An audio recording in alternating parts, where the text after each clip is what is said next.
sincerely, from the bottom of my heart, thank you for choosing us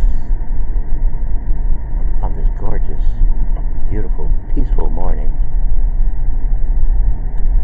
I don't quite know the day. Oh yes, it's Saturday, October the 27th, 2018. How you doing, all people out there, people of the world? Join in on the love train. You know, I was just thinking back to all the places I used to walk home from. I used to just, or walk to and fro. Alright, let me bring up this one story. And I'm also trying to work on my rhythm and my approach and my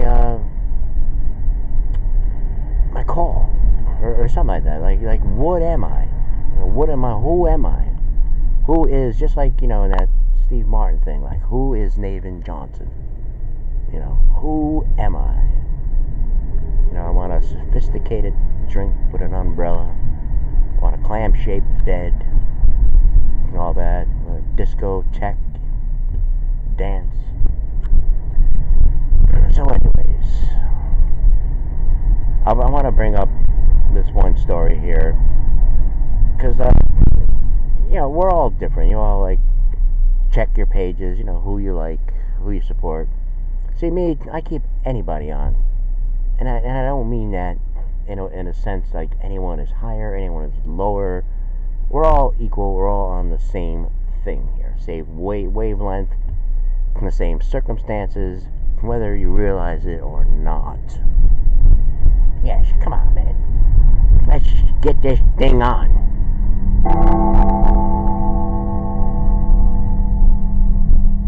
Bells. Now, I know what you're thinking. You're thinking this is Hell's Bells from AC/DC. Well, it is. It is. I just want to get in some kind of mood here. But I do want to tell this story. I do want to tell this to start off with. I was working at the Ground Round, okay? One summer. And just like our friend up here, like at the Cumberland Farms, listening to music. I mean, young. You're just so young. I don't know who dropped me off. I remember walking back from the place. I know I had a Mazda pickup truck at the time. We're going to college. I was going for acting at JCA. I had worked for a couple of years at Valletti's. And had a big spat with him, that summer. So, he fired me. I got hired and fired at the place like about 10 times. 10 times.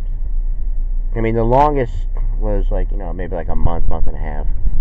But I remember, I was going to college for acting and all that. Had, making my car payments and all that. Living independently, just like most people do at that age. They work on responsibilities, stuff like that. So I was working at this place, and I was used to my work ethics at this one particular place at the time. And there was this one, you got to get used to the people you work with, and I was. The owners there were two women, and they were lesbian, and they liked me. They liked me a lot. I was just like an airhead. I was up for anything. They were interested. I talk about family, just talk. They just, Jerry, come on over. Sit with us. Just talk and talk. I was like a spark plug. Like life of the party in a sense. Because I'm going for acting and stuff like that. I mean, so me, I'm like, I was on everywhere I went. I'm just on. But you also gotta work. You gotta do what you gotta do, to get from point A to point B. That's what what you come to understand. And it don't matter what country you're in.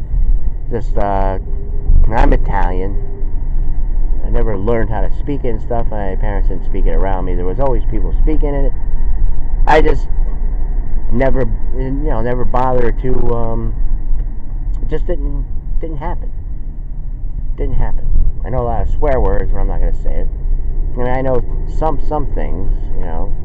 I was never interested in another language. It was hard for me just with the English, because no matter what they were telling me, I always did it my way. Like, they were telling me you can't use this, you can't use that, you can't spell it this way.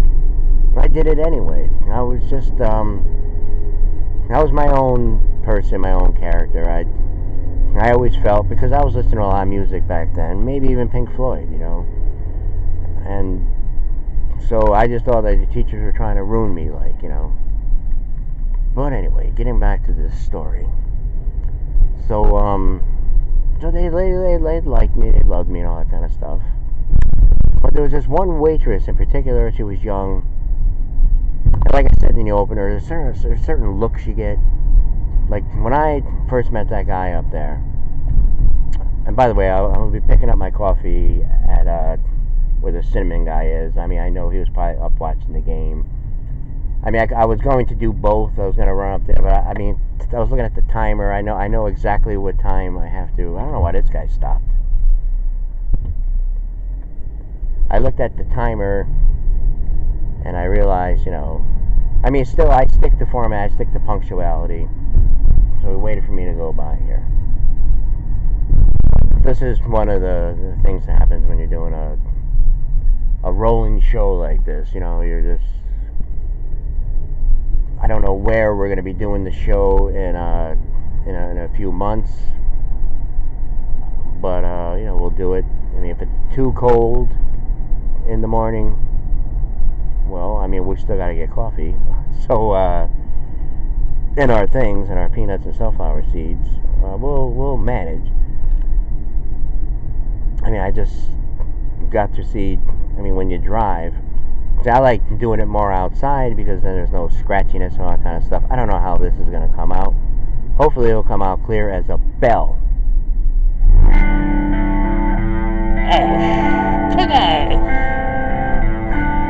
So anyway, talk about the looks. I knew the minute she see me, it was just this look of, what is that? And I would talk to her, and she'd be like, she was like, there was something jealous about it or something. Maybe it was over attention or something in the place. But she never liked me. I could tell. And she was trying to get me fired. She was trying to get me fired. She was trying to make me look bad. And one time we were really busy. I was sweating, because I quickly learned to work with others. So I'm sitting there working with the other cook, and we're shooting stuff out really quick. It's like, he likes me and everything, all this stuff. And all of a sudden she says, this celery, look at it. What you're gonna give me? I gave her a big thing of chicken wings with the celery. It was fine. There was nothing wrong with it. She's like, I don't want this celery. I got a whole grill full of so much stuff. I'm helping out others and everything. And she's determined for me to stop everything I'm doing. There was nothing wrong with it. Even the guy I was working with, we looked at it. What's she talking about? It's the same celery. It was no different than any kind of celery in the whole place. She's like, I don't want this celery. Whatever. She made a big stink about it. So I snapped. I said, hey, just celery. I threw it at her or something like that. I threw it at her. And then I had to sit down with the owners. I mean, they liked me and everything. But, that was probably their political stance. I didn't know anything about all this stuff back then. I don't know, they took the side of her, and, I mean, I didn't think nothing of it. I mean, they said, well, we're going to have to fire you. I guess, I guess you can't throw celery. You can't throw stuff. I just threw it. I said, here, or I probably said, stick it up your, whatever like that. So, and that's it, you're done. And just like, Megyn Kelly, she says something, she's done. But I also remember,